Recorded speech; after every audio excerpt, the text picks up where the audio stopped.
Now I'd like to work through a hydrate problem, which is something that you're going to do this week in lab. I'm going to go ahead and work through number 1 on the empirical formula of a hydrate as an example. So what is a hydrate? A hydrate is an ionic compound that has molecules of water in the solid structure.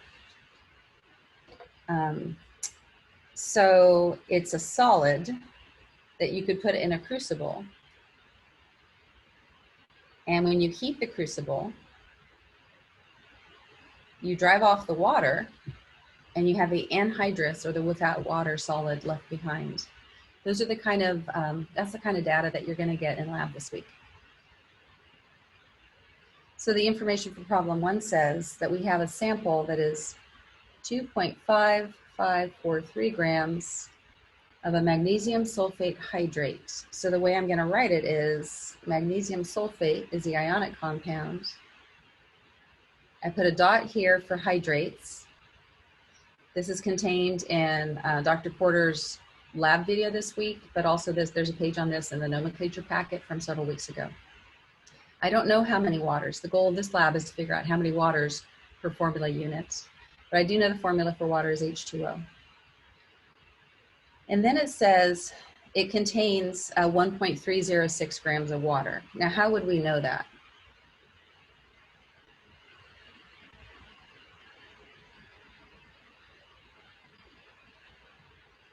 Well, we would have the mass of the crucible with the hydrate in it before at room temperature. And then after driving off the water, we would get the mass of just the anhydride. And the difference is the water that left. So that's where that mass comes from. We're going to subtract, and when we do that, we'll have the grams of magnesium sulfate.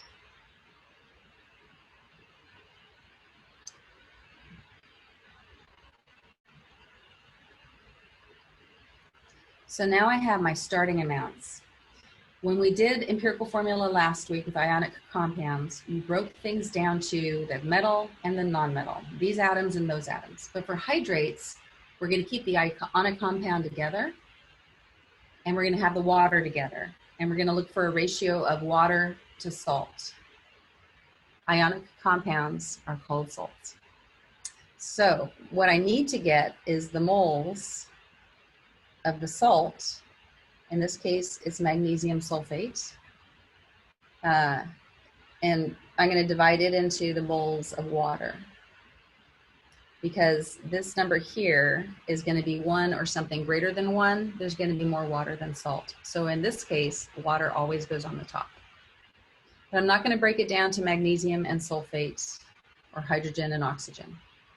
And once I do that, I'll have a ratio, and that ratio is the X. So we begin.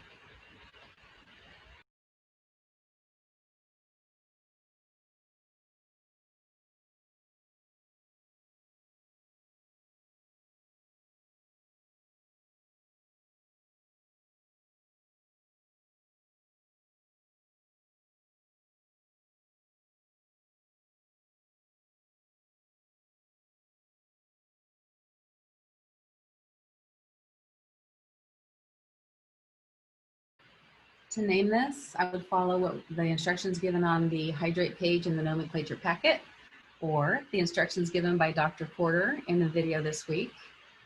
And I'm going to explain how to do that now. Name the salt. This is magnesium sulfate. I don't say magnesium 2 because it's an alkaline earth metal. And then say, in Greek prefixes, how many waters, and then for water say hydrate. So this is magnesium sulfate, heptahydrate.